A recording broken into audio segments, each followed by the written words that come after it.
Olá, amigos da Novo Tempo, sejam bem-vindos mais uma vez ao programa Bíblia Fácil, seu programa semanal de estudo da Bíblia. Chegamos agora ao capítulo 7 de Daniel. Na semana passada estudamos um pouco sobre esse capítulo e vimos 4 animais que surgiram do grande mar. E esses 4 animais representavam 4 impérios, justamente como os 4 metais da estátua de Daniel do capítulo 2. Depois dos 10 chifres do 4º animal, Daniel viu um chifre pequeno se levantar. Quem é esse chifre pequeno? Hoje, precisamente, é o tema que nós iremos estudar. Vamos aprender a respeito do chifre pequeno e o ataque que esse chifre pequeno faria contra a lei de Deus. Seja bem-vindo, então, ao nosso 9º estudo. Estamos aqui numa ilha em Angra dos Reis, com vários convidados de várias partes do Brasil e a cada semana temos aprendido ou conhecido um pouquinho mais a respeito deles. Vamos agora conhecer a respeito de Antônio, um pouco mais de Antônio. Você pode tomar o microfone aí, Antônio? Fale para nós, você vem de Recife, não é isso? Recife, exatamente. E lá, qual é o seu ramo lá comercial em Recife? Eu sou empresário, tenho empresas de tecnologia da informação e com a família nós temos escola e academias de ginástica também. Também já ficamos sabendo aqui que você tem 6 filhos, né? Nós temos 6 filhos, exatamente. E netos? Eu tenho um neto e a Rose tem 3 netos. 3 netos. Eu vou pedir até para ela apresentar os netos, os nomes deles, que fica mais fácil. Então, Rose, por favor, nos auxilia aí também, viu? Oi, nós temos 6 filhos. Patrícia, Rafaela, Marcela, Ana Paula, Levi Júnior e Fábio. E 4 netos, Mateus, Bruna, Thaís e Tiaguinho. Mas que bom, e tá com saudade deles? Sim, muita saudade. Aproveita e manda um alô para eles. Alô, então. Gente, amo vocês de paixão, Deus abençoe. Daqui a pouco a gente tá voltando. Como diz o pernambucano, né? Um cheiro, né? Não é isso? Um caminhão de cheiro para vocês, viu? Ok. Muito obrigado por vocês estarem presentes aqui mais uma vez conosco, tá bom? Nós que agradecemos, pastor. Hoje vamos começar um tema muito especial da Bíblia, um tema muito delicado, e faremos descobertas aqui incríveis que a palavra de Deus vai nos dar, sempre analisando a profecia com os olhos da história. Mas antes de começarmos, como é nosso hábito, nós vamos orar, pedir a bênção de Deus para o estudo. Você que está em casa, feche seus olhos, participe conosco dessa oração. Pai, muito obrigado por estarmos juntos e podermos aprender mais da Tua palavra. O tema que agora vamos estudar é um tema muito especial, ao mesmo tempo muito delicado, porque a Tua palavra faz para nós revelações surpreendentes e nós queremos conhecer a Tua vontade para a nossa vida, nós queremos praticá-la, nós queremos ser cidadãos em Teu reino e um dia estarmos prontos para a Tua volta. Por isso nos abençoa, convidamos o Teu Espírito para que nos auxilie mais uma vez e o fazemos em nome de Jesus. Amém. Abra sua Bíblia em Daniel capítulo 7. Na semana passada começamos o estudo desse capítulo e vimos a respeito desses 4 animais. Já aprendemos que esses 4 animais representam os 4 impérios que dominaram o mundo no passado, desde a Babilônia, Medopérsia, Grécia e Roma. Vimos também que a atenção de Daniel foi voltada para o 4º animal. E aqui em Daniel, capítulo 7, versículo 7, a palavra diz que era diferente de todos os animais que apareceram antes dele e tinha 10 chifres. Por que esse animal era diferente? O que significam esses 10 chifres? Se este capítulo 7 está em paralelo com o capítulo 2, e os 10 artelhos dos pés da estátua representam as 10 tribos bárbaras que vão dominar o Império Romano, então é lógico supor que esses 10 chifres também representem essas 10 tribos bárbaras. E nós já vimos aqui uma lista fornecida por Isaac Newton e uma lista fornecida por outros historiadores como Edward Gibbon. Aqui está o nome das tribos.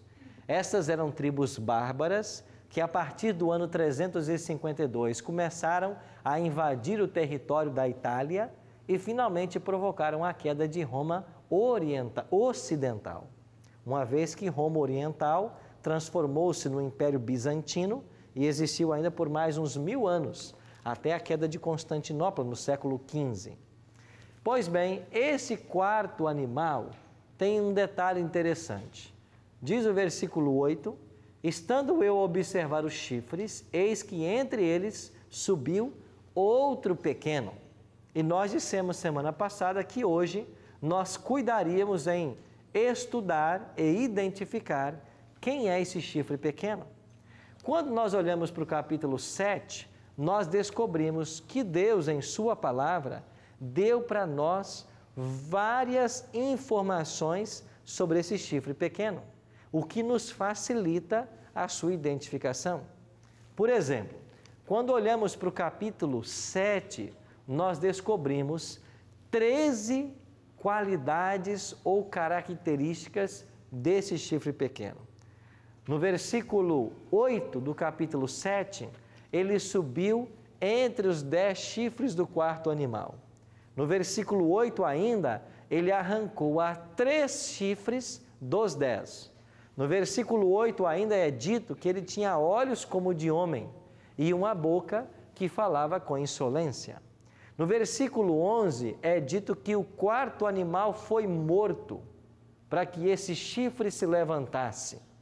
No versículo 20, ele diz que parecia mais robusto que os outros, ou seja, o chifre pequeno era mais robusto que os 10 que vieram antes dele. No versículo 21, o chifre pequeno faz guerra contra os santos do Altíssimo. No versículo 24, ele é diferente dos 10 chifres. No versículo 25, ele profere palavras contra o Altíssimo. Ele magoa os santos do Altíssimo. Ele cuida em mudar os tempos e a lei.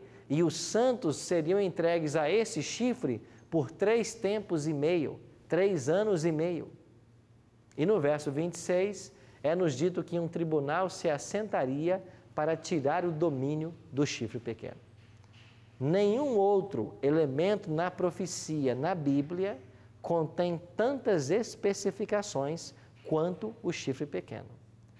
Não só temos aqui 13 informações a respeito dele, mas quando nós estudamos Daniel em paralelo com o Apocalipse, a gente descobre que o chifre pequeno de Daniel 7 é o mesmo poder de Apocalipse 13. E nós já falamos para vocês que lá em Apocalipse 13 existem 2 bestas, uma que se levanta da terra e uma que se levanta do mar. E esta primeira besta que surge do mar representa em Apocalipse o mesmo poder do chifre pequeno de Daniel 7. Olha o paralelo aqui. Em Daniel, esse chifre tem olhos como de homem. Lá em Apocalipse 13, aquela besta, aquele animal que se levanta da água, do mar, ele tem um número de homem. Em Daniel, há uma boca que profere insolência. Em Apocalipse, a boca profere blasfêmia. Em Daniel, esse animal é entregue para ser queimado. Lá em Apocalipse, ele é golpeado de morte. Em Daniel, o chifre pequeno faz guerra aos santos. Em Apocalipse, a primeira besta peleja contra os santos. Em Daniel, o chifre pequeno faz ou profere palavras contra o Altíssimo. Em Apocalipse, esta besta profere blasfêmias contra Deus.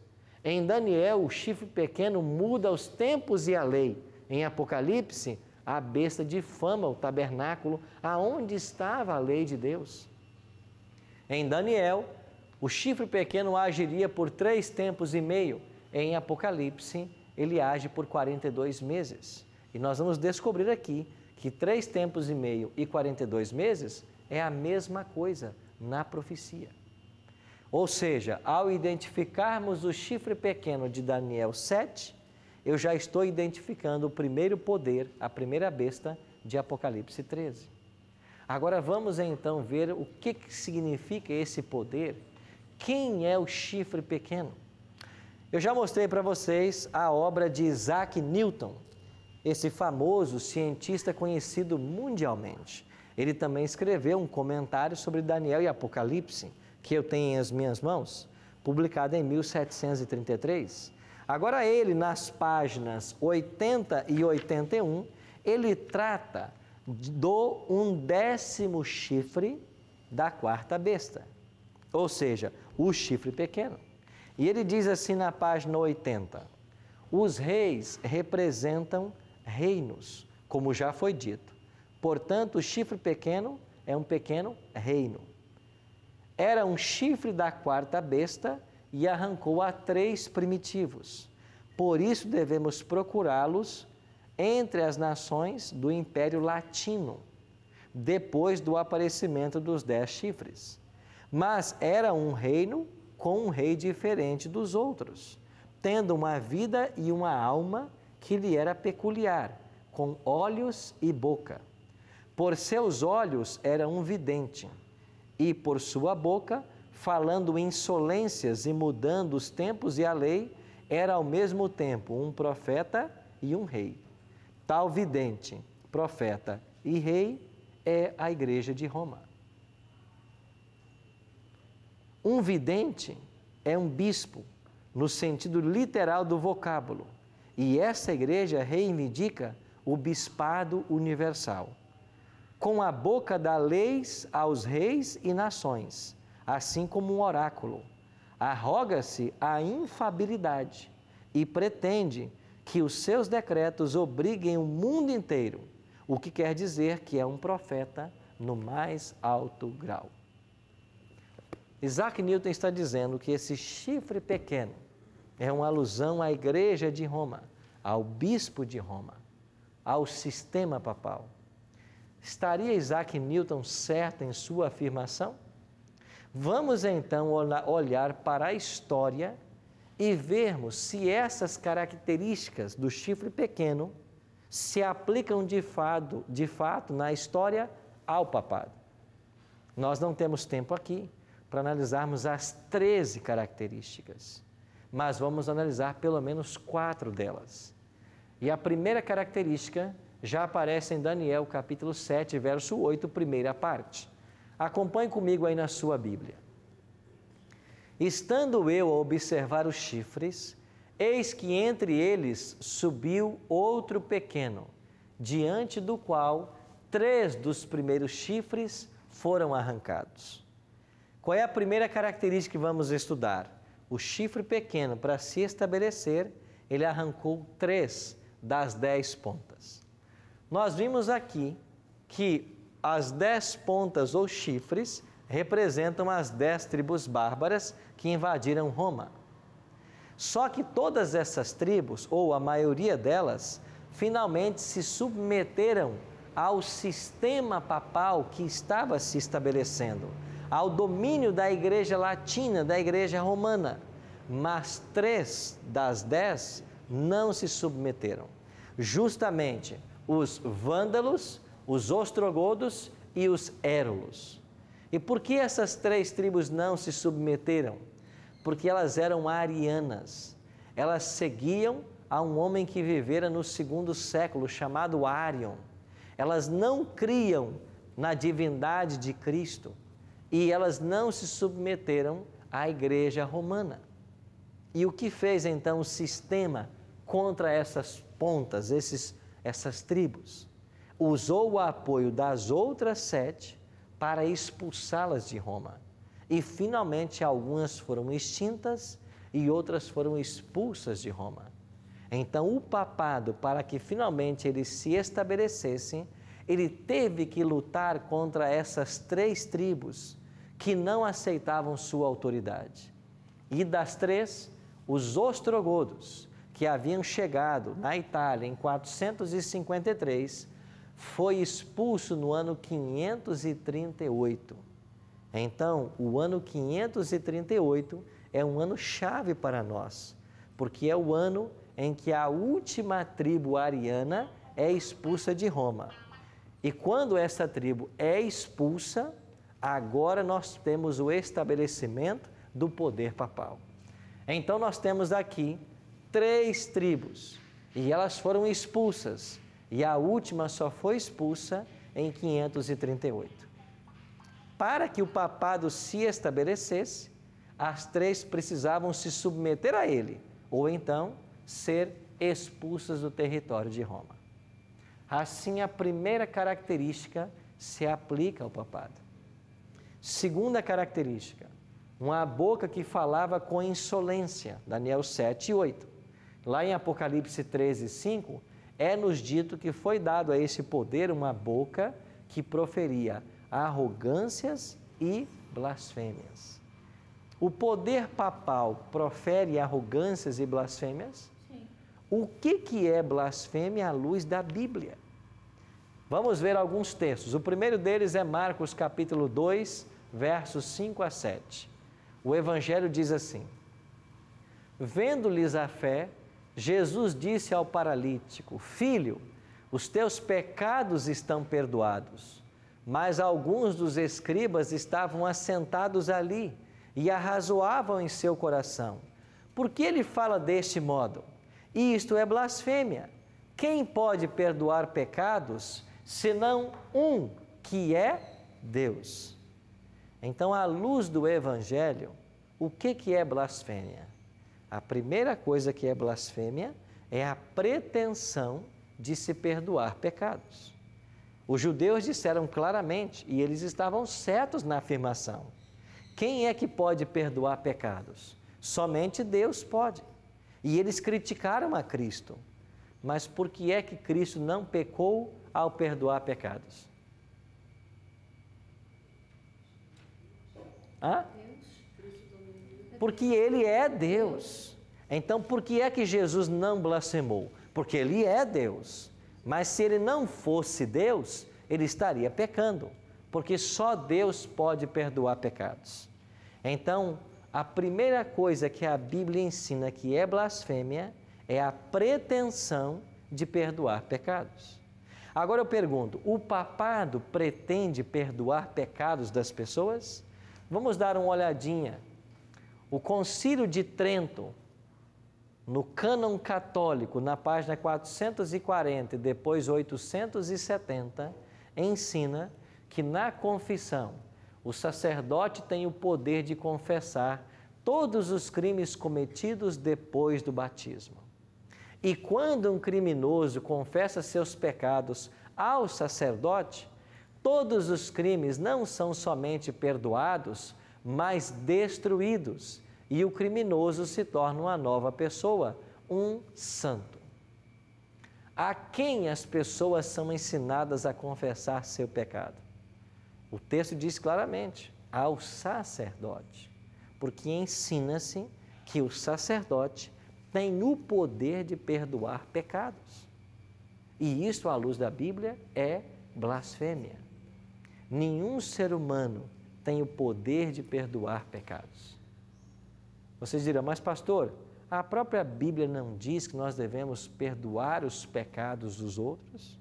Sim, mas é porque o perdão, ele tem uma dimensão horizontal e vertical. Qual é a dimensão horizontal do perdão?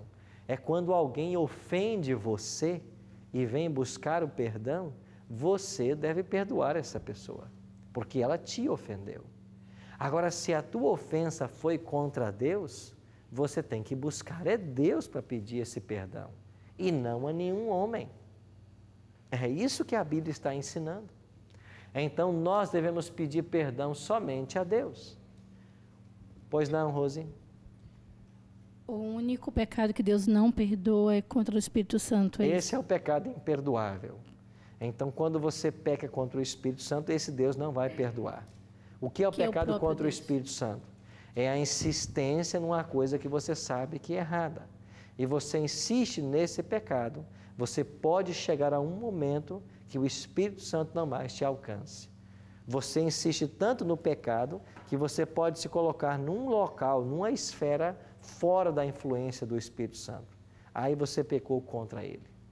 Sim, amigo. Molina? Já vi algumas igrejas falarem que quando a gente pede perdão para Deus, os nossos pecados são esquecidos no mar do esquecimento. Ou não é cancelado ali o pecado. É verídico ou Até que ponto isso é verdade? Claro, a Bíblia declara que quando nós pedimos perdão a Deus, Ele promete esquecer o nosso pecado e lançar os pecados no fundo do mar. João vai ensinar na sua primeira carta que nós devemos confessar os nossos pecados a Cristo. 1 João 9 diz, se nós confessarmos os nossos pecados, Ele, Jesus Cristo, é fiel e justo para perdoar os nossos pecados e nos purificar de toda injustiça. Cristo é quem perdoa. A Ele eu tenho que buscar o perdão. Então, tentar ou pretender que um ser humano pode perdoar todos os meus pecados, à luz da Bíblia, isso é blasfêmia. Um outro detalhe, que mais é blasfêmia na Bíblia? João 10, 30 a 33 diz assim, eu e o Pai somos um. É Cristo quem está falando aqui. Novamente pegarão os judeus em pedras para lhe atirar. Disse-lhe Jesus, tenho-vos mostrado muitas obras boas da parte do Pai. Por qual delas me apedrejais? Responderam-lhe os judeus, não é por obra boa que te apedrejamos, e sim por causa da blasfêmia. Pois sendo tu homem, te fazes Deus a ti mesmo. O que mais é blasfêmia à luz dos evangelhos? É a pretensão de ser como Deus. Vocês se lembram que quando nós estudamos aqui a origem do grande conflito entre o bem e o mal, esse foi um desejo plantado no coração de Lúcifer, ou um desejo que nasceu no coração dele? Sereis semelhante ao Altíssimo? O desejo de ser igual a Deus nasceu no coração de Lúcifer. E alguém pretender ser igual a Deus, isso é blasfêmia. Agora, quando você olha para os documentos, o que declarou o Papa Leão XIII? Nós, os papas, temos sobre a terra o lugar do Deus Todo-Poderoso. E no Dicionário Eclesiástico Católico de Lucius Ferrari, no artigo Papa, nós temos a declaração. O Papa é de tão grande dignidade, exaltado que ele é, não mero homem, mas como que se fosse Deus, e substituto de Deus. O Papa é de tão grande autoridade e poder que ele pode modificar, explicar e interpretar as leis divinas. O que quer que seja que Deus ou o Redentor faça, o vigário pode fazer, sem nada contrariar a fé. Eu pergunto, será que de fato ele é o representante de Deus? Ele tem o poder de mudar a lei de Deus? Ele pode fazer tudo o que Deus faz, sem nada contrariar a fé? Isso não é uma pretensão de ser o próprio Deus? Pois à luz da Bíblia, isto é blasfêmia. Rose. Há um só mediador entre Deus e os homens, que é Deus, o homem, né? Jesus Cristo, o homem. Jesus Cristo, o homem. Então, voltamos ao ponto anterior. Exatamente. Deus é o único mediador, no sentido de perdoar pecados. Certo? Exatamente. Nessa época as pessoas não sabiam, não liam, mais uma vez eu pergunto. Durante a Idade Média, o Satanás realmente cegava. Durante a Idade Média, a Bíblia foi tirada das pessoas. O conhecimento foi oculto das pessoas. Se você lembra de Martinho Lutero, sim, ele encontrou a primeira Bíblia que ele encontrou, foi acorrentada em uma cela de um convento. A Bíblia não estava patente para as pessoas. E as trevas morais dominaram a humanidade durante esse tempo.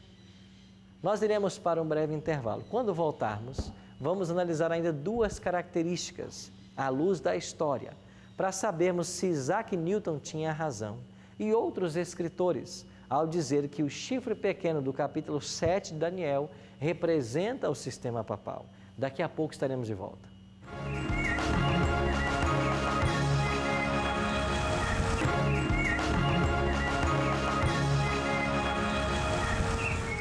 Estamos de volta com o segundo bloco do programa Bíblia Fácil de hoje. E se você quiser esse guia de estudo inteiramente grátis, aí na sua casa, para acompanhar a mesma temática que aqui estamos estudando, basta nos telefonar ou acessar o nosso blog.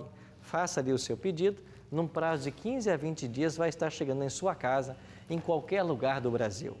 Esse é um presente da Novo Tempo para você, graças ao apoio dos Anjos da Esperança. E obrigado você que já é Anjo da Esperança e tem apoiado o Ministério da Novo Tempo em levar o Evangelho cada vez mais longe. No primeiro bloco do programa de hoje, vimos duas características que identificam o papado como chifre pequeno. A primeira delas é que quando o papado se estabeleceu, ele arrancou a 3 pontas, ou seja, ele expulsou de Roma 3 tribos bárbaras, os Érulos, os Vândalos e os Ostrogodos. Vimos também que esse poder é um poder blasfemo, porque ele blasfema contra Deus. E nos evangelhos, Marcos e João, blasfêmia são duas coisas: pretender perdoar pecados e se colocar no lugar de Deus. Essas são atitudes também do papado, ao longo de sua história. Chegamos então à terceira característica. Verso 25, leia comigo.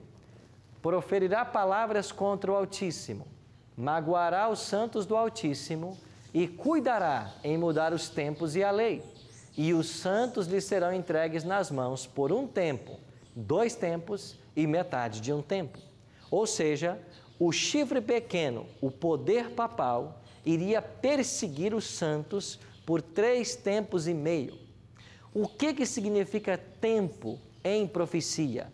Dê uma olhadinha para Daniel, capítulo 11, verso 13. Daniel 11, 13.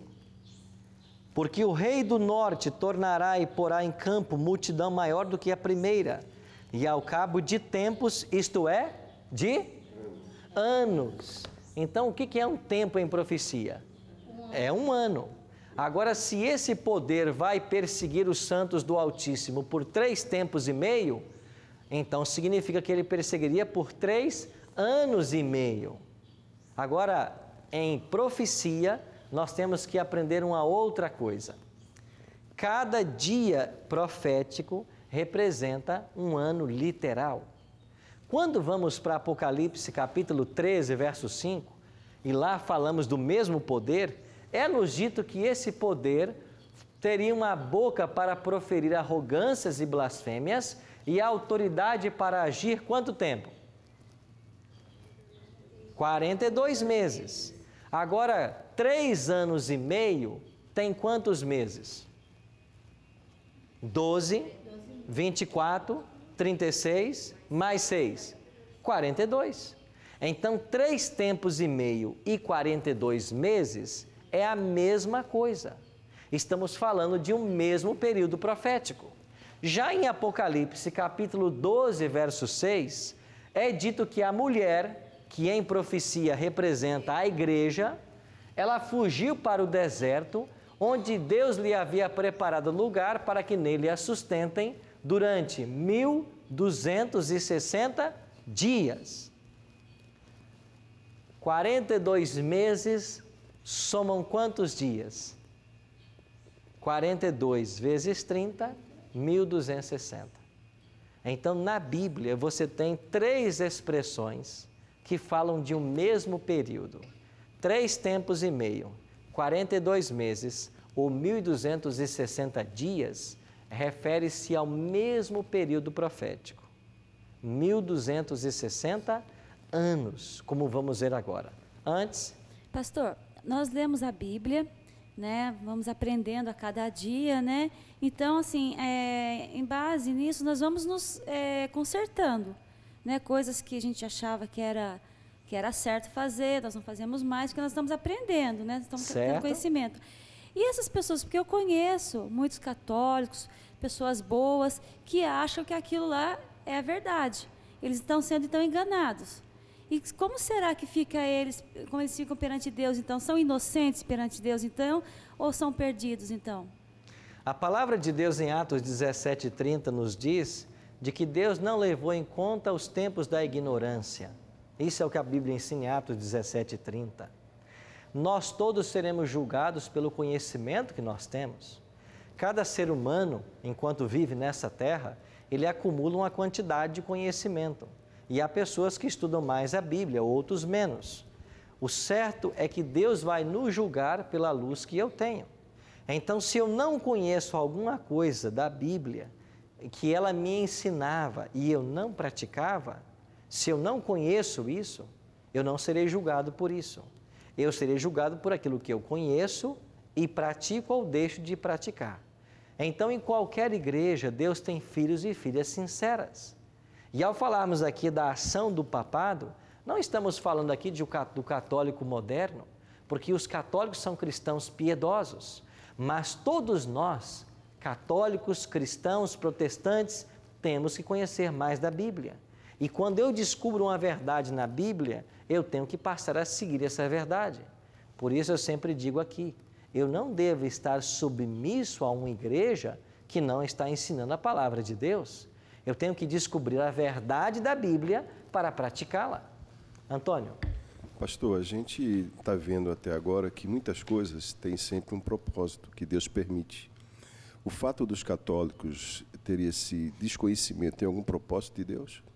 Claro. Eu acho que Deus está chamando o seu povo, como vimos numa outra semana, Apocalipse 18:4, sai dela, povo meu. Deus tem um povo a que Ele pretende reunir em torno de si mesmo.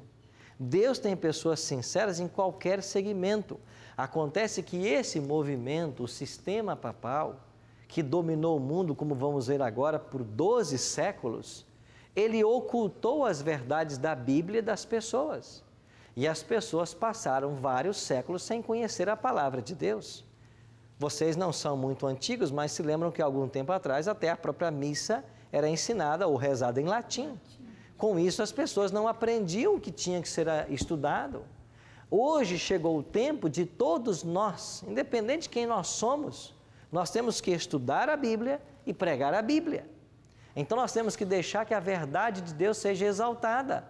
E quando as pessoas conhecerem as verdades da palavra de Deus, elas se posicionem, se querem seguir a Cristo ou não. Você que está em casa nos assistindo, talvez eu esteja falando agora para um católico, uma pessoa temente, fervorosa, que busca conhecer a vontade de Deus para a sua vida. Eu louvo a Deus por sua atitude. E se você está assistindo Bíblia Fácil, é porque você quer conhecer mais a respeito desse livro. Agora você tem que descobrir também uma verdade hoje. O sistema papal, os papas da Idade Média, eles ocultaram verdades da igreja. Eles começaram a ensinar dogmas e tradições e dessa maneira suplantaram a verdade de Deus. Agora essa verdade está raiando para você e você deve conhecer a vontade de Deus expressa nesse livro.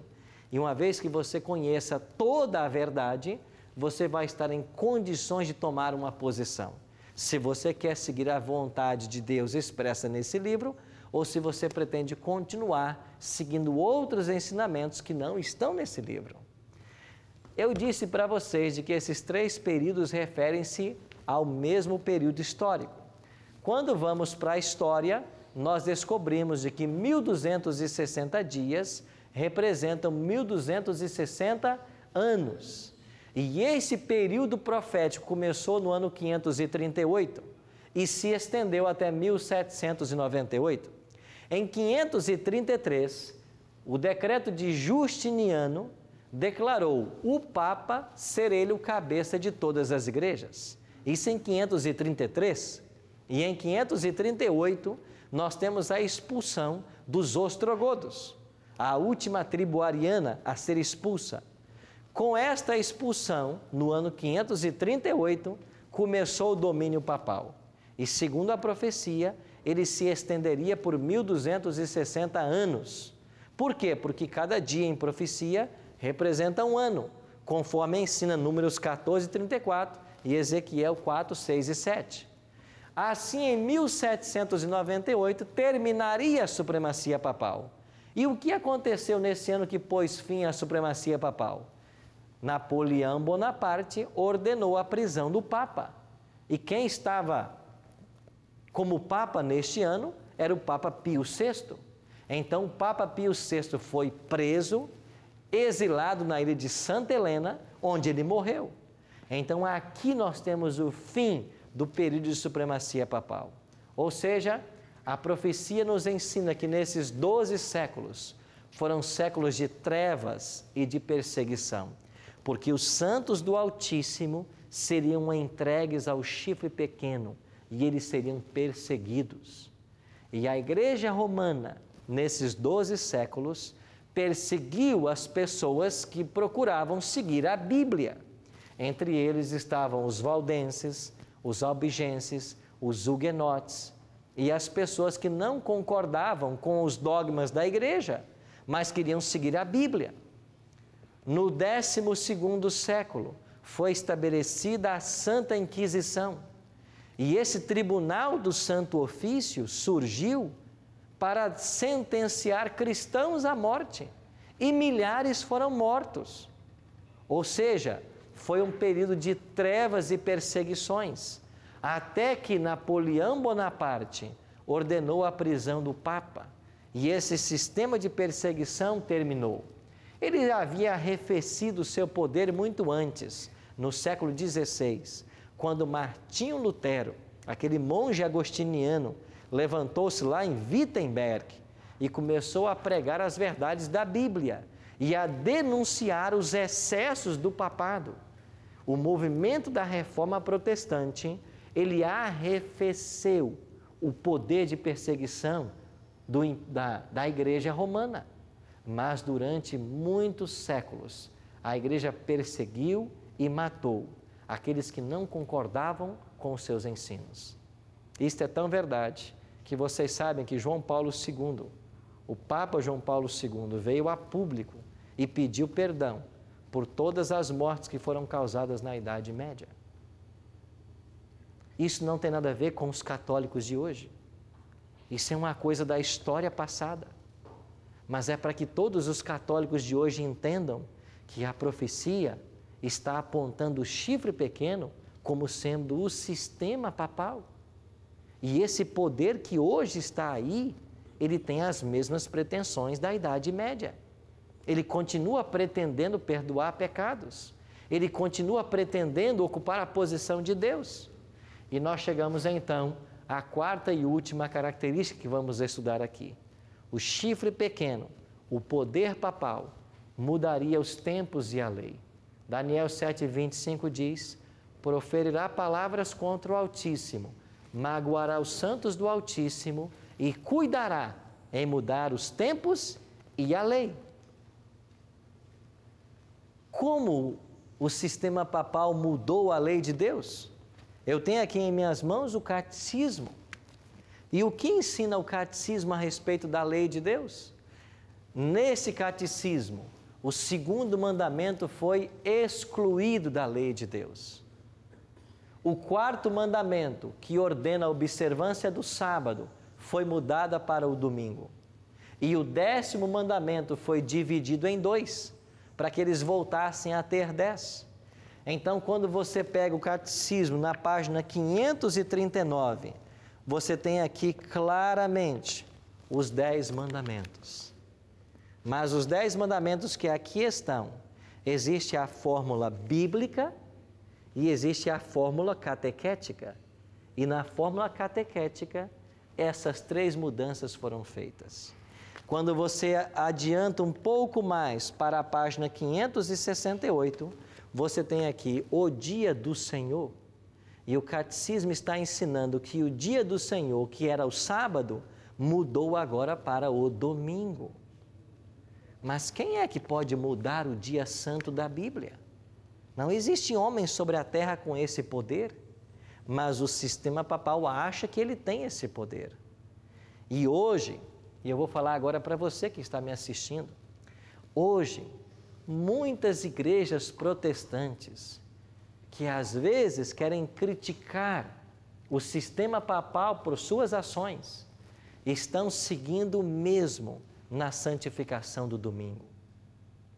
Na Bíblia, só existe um dia santo, um dia de guarda, do Gênesis ao Apocalipse, o sábado. Esse é o 4º mandamento da lei de Deus, conforme expresso em Êxodo 20, versos 3 a 17. E lá dos versos 8 a 11 diz claramente: lembra-te do dia de sábado para o santificar. Ah, mas pastor, eu quero santificar qualquer outro dia da semana. Eu posso? Você pode, porque você tem livre-arbítrio. Mas é correto? Não, não é correto. Porque se você pudesse escolher um dia dos 7, Deus teria te dado essa abertura na palavra. Ele não deu isso para você. Assim como ele declarou que o dízimo é 10%. Ah, eu quero devolver um dízimo de 13%. Não existe dízimo de 13%. Dízimo é 10%. Foi Deus quem estabeleceu. Eu quero escolher um dia para guardar, e vou guardar o primeiro dia, porque nele Jesus ressuscitou.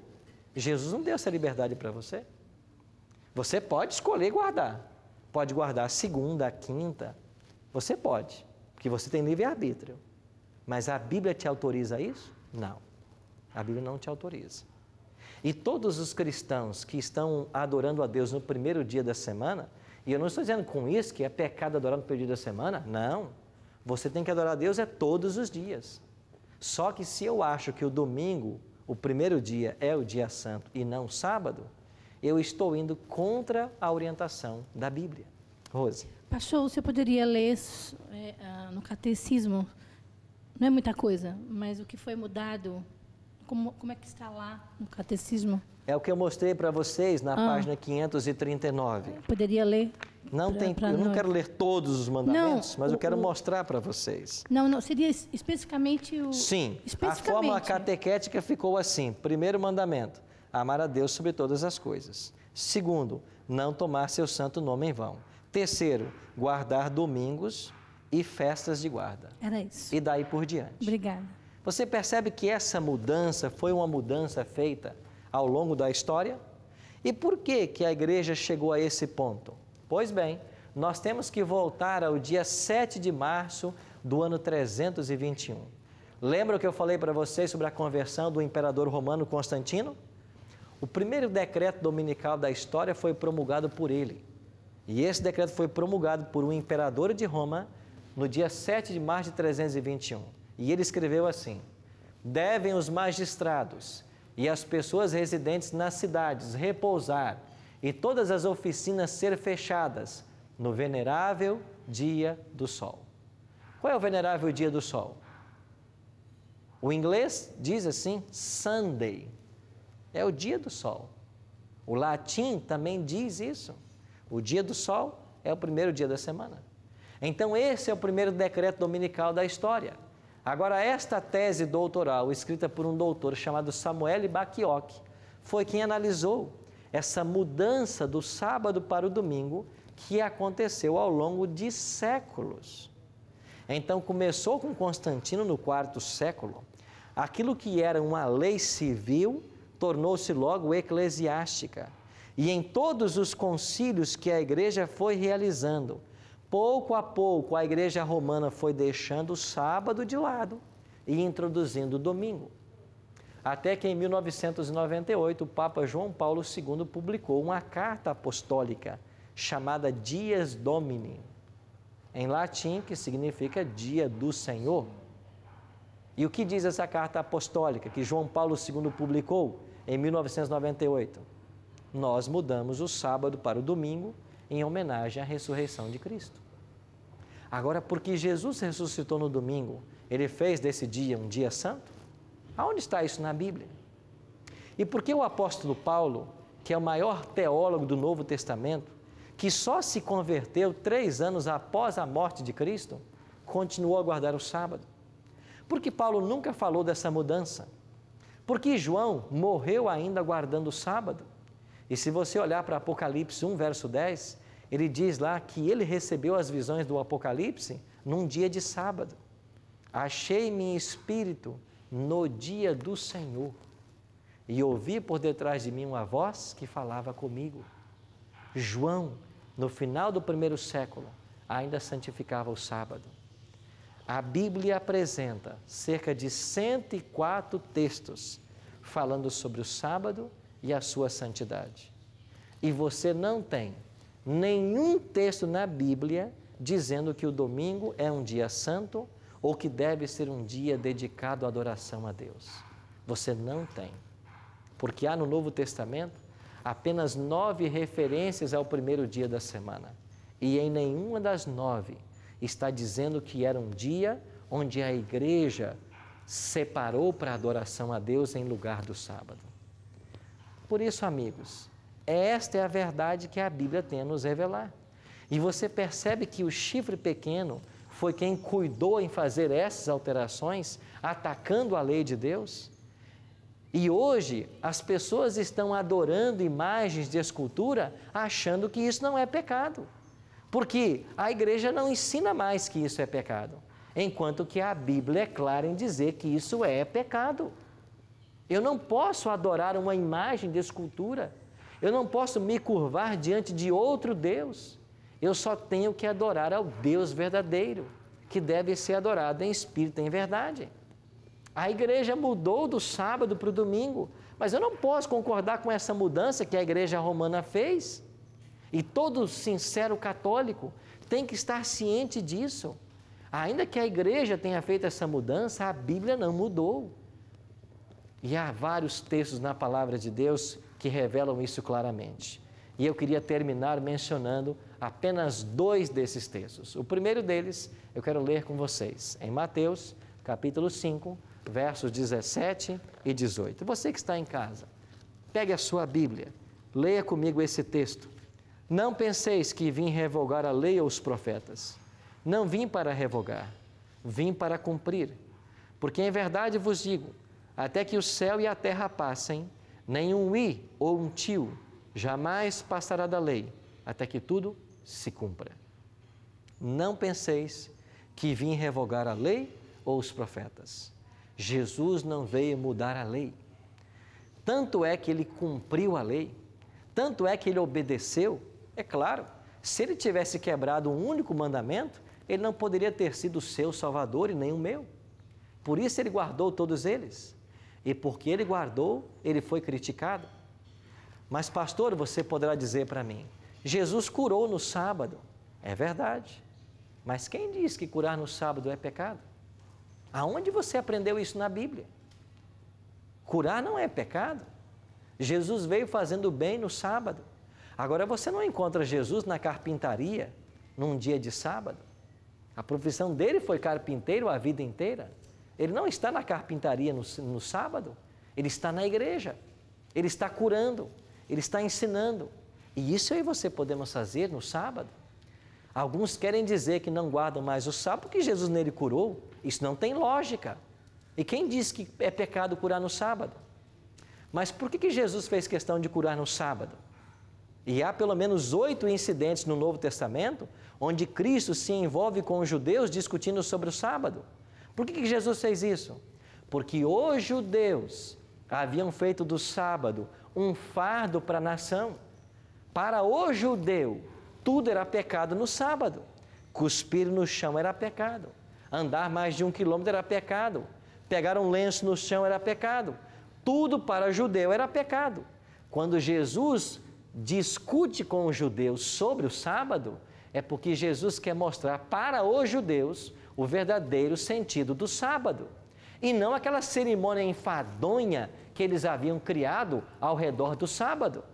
Por isso ele cura, ele faz questão de levantar o problema para explicar para eles o real sentido do sábado. E Jesus diz claramente, o sábado é um dia lícito de se fazer o bem. Eu sou o Senhor do sábado, eu sou o dono do sábado, eu sou o proprietário do sábado. Jesus deixou isso claro para os judeus. E os apóstolos aprenderam isso. A mãe do próprio Cristo sabia disso. E quando você lê lá em Lucas, no final do Evangelho, você vai perceber de que a mãe de Cristo também guardava o sábado. Porque elas prepararam os aromas e bálsamos para ungir o corpo de Cristo. E no sábado, diz Lucas, elas descansaram segundo o mandamento. Assim o Evangelho ensina a respeito da lei. E um último texto que eu quero ler com vocês, João, capítulo 14, verso 15, aonde Jesus declara, se me amais, guardareis os meus mandamentos. Alguns estão dizendo por aí, vocês ensinam os mandamentos, a lei e o sábado, porque vocês são legalistas. Amigo, ninguém aqui está ensinando que você pode ser salvo pela obediência. Ninguém aqui está dizendo que você tem que ser salvo guardando a lei. Isso seria legalismo. O que nós ensinamos aqui é a salvação pela graça. Só Cristo salva. Mas Cristo não salva ninguém para a desobediência. E uma vez que eu sou salvo por Cristo, o resultado natural dessa salvação é a obediência. Então a lei e a graça não estão em posições antagônicas. Eu sou salvo pela graça, mediante a fé. É o que ensina Paulo em Efésios 2, 8 e 9. Mas uma vez que eu fui salvo, se eu amo a Cristo, eu vou guardar os mandamentos, como ensinou Jesus aqui. Então a pergunta que eu tenho a fazer para você é: está você disposto a ouvir a voz de Cristo hoje? Está você disposto a entender de que a minha obediência não é para ser salvo? Ela é um fruto da minha salvação, pela graça. Ela é uma expressão do meu amor. Pense nisso, enquanto ouviremos agora essa música.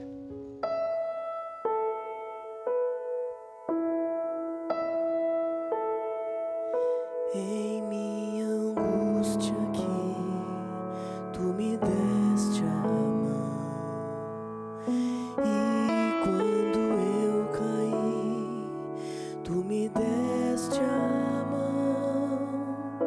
Nas noites de temor, recebi conforto pelo toque de tua mão.